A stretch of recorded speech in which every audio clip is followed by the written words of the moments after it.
Hi friends, welcome back to our channel hello S R kitchen. ఈరోజు మన special వచ్చేసి chicken pulao. కొన్ని కోట్ల మందికి ఈ చికెన్ పలావ్ అనేది ఫేవరెట్ ఫుడ్గా అయితే ఉంటుంది. చాలా ఈజీగా ఇంట్లో ఎలా రెడీ చేసుకోవాలో మనమైతే ఈ వీడియోలో అయితే చూసేద్దాం. ముందుగా స్టవ్ మీద కుక్కర్ పెట్టుకొని మనకి ఆయిల్ అయితే వేసుకోవాలి. ఆయిల్ వచ్చి ఒక 100 ml అయితే వేసాను నేను. ఆయిల్ కొంచెం ఎక్కువగానే వేసుకోండి, బాగుంటుంది. తర్వాత మసాలా దినుసులు అయితే వేసుకోవాలి. చెక్క, లవంగం, మరాఠీ మొగ్గ, యాలకులు ఇవన్నీ వేసుకొని 3 పచ్చిమిర్చిని అయితే వేసుకోండి. కట్ చేయకండి, అలాగే వేసుకోండి. ఈ పచ్చిమిర్చి అనేది కొద్దిగా ఫ్రై కావాలి. చూడండి, ఇలా ఫ్రై చేసుకోండి. ఇలా ఫ్రై అయిన తర్వాత ఒక 2 బిర్యానీ ఆకులు అయితే వేసుకుందాం. తర్వాత ఒక మీడియం సైజు ఉల్లిపాయని ఇలా ముక్కలా కట్ చేసి వేసుకోవాలి. ఇవి దోరగా ఫ్రై అయ్యేంత వరకు మనం ఫ్రై చేసుకోవాలి. మనకి ఎక్కువ ఏం గోల్డెన్ కలర్ ఏం అవసరం లేదు, కొద్దిగా ఒక 50% దోరగా ఫ్రై అయితే చాలు. తర్వాత ఒక 2 స్పూన్ల అల్లం వెల్లుల్లి పేస్ట్ అయితే వేసుకోవాలి. ఇది వేసుకొని ఇందులో పచ్చి వాసన పోయేంత వరకు మనం ఫ్రై చేసుకుందాం. ఇందులో పచ్చివాసన పోయిన తర్వాత ఒక పెద్ద సైజు టమాటాని తీసుకొని ఇలా చిన్న ముక్కలా కట్ చేసి వీటిని కూడా ఫ్రై చేసుకోవాలి. ఈ టమాటాలు బాగా మగ్గేంత వరకు మనం ఫ్రై చేసుకోవాలి. చూడండి, మనకి టమాటాలు అయితే బాగా మగ్గిపోయాయి. తర్వాత చికెన్ అయితే వేసుకోవాలి. 2 సార్లు శుభ్రంగా కడుక్కొని ఒక 1/2 kg చికెన్ అయితే వేసుకున్నాను నేను. చూడండి, ఇలా వేసుకొని ఈ టమాటా బాగా పట్టేలాగా కలుపుకోవాలి ఈ చికెన్ ముక్కలకి.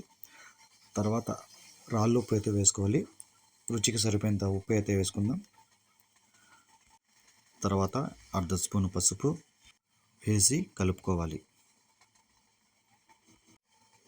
కొద్దిగా కస్తూరి మేతి అయితే వేసుకోండి. తర్వాత కొద్దిగా కొత్తిమీర అయితే వేసుకుందాం. ఇలా వేసుకునేసి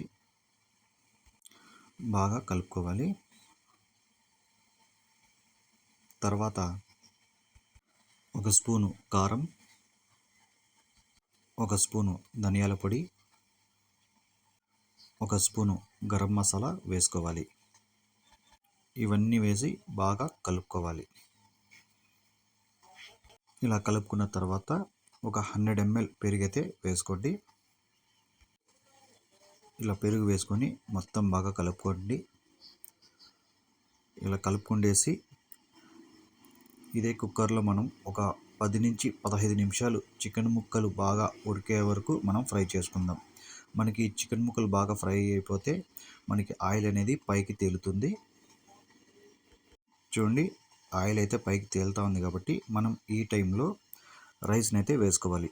నేనైతే బాస్మతి రైస్ని అయితే యూజ్ చేశాను. మీరు మామూలుగా సన్న బియ్యం, సోనా మసూరిని అయితే కూడా యాడ్ చేసుకోవచ్చు. ఇవి శుభ్రంగా కడుక్కొని ఒక 30 నిమిషాల ముందు నానబెట్టుకోవాలి. 30 నిమిషాలు నానబెట్టిన తర్వాత మనం అందులోకి వేసుకొని, చూడండి, ఆ కప్పుతో 1 కప్పు రైస్ అయితే ఉన్నాయి. నేను వాటర్ వచ్చి 1.5 కప్పు అయితే యాడ్ చేశాను రైస్ కుక్కర్లోకి అయితే. ఇలా వేసేసి మొత్తం కలుపుకుండేసిండి. మనకి ఉప్పు కానీ కారం కానీ సరిపోయిందేమో ఈ స్టేజ్లోనే చూసుకోవాలి. మీకు కారం కావాలంటే కొంచెం వేసుకోండి, ఉప్పు తక్కువ ఉన్న కూడా వేసుకోండి. తర్వాత పైన కొత్తిమీర వేసుకునేసి కుక్కర్కి మూత పెట్టేసి ఒక విజిల్ వచ్చేంత వరకు మనం బిర్యానీని రెడీ చేసుకోవాలి. ఒక విజిల్ వస్తే సరిపోతుంది. ఒక విజిల్ వచ్చిన తర్వాత స్టవ్ ఆఫ్ చేసేసి ఆ గ్యాస్ అంతా వెళ్ళిపోయేంత వరకు అలాగే పెట్టేయండి. మళ్ళీ తర్వాత ఒక 10 నిమిషాల తర్వాత ఓపెన్ చేసి చూడండి, మనకి చికెన్ పలావ్ అనేది జ్యూసీగా రెడీ అయిపోయింది. ఎక్కువ పొడి పొడిగా లేకుండా మనకి తినడానికి కూడా మంచిగా ఉంటుంది. ఇందులోకి చికెన్ సర్వ్ అయినా కానీ రైతా అయినా కానీ అదిరిపోతుంది. ముక్కలు కూడా చాలా సాఫ్ట్గా అయితే ఉడికిపోయాయి. చూసారు కదా ఎలా రెడీ అయిందో. ఒకసారి మీరు కూడా ఇలా ట్రై చేయండి. ఎలా వచ్చిందో కామెంట్ చేయండి. ఈ రెసిపీ కానీ మీకు నచ్చితే ఒక లైక్ చేయండి, షేర్ చేయండి. Please subscribe.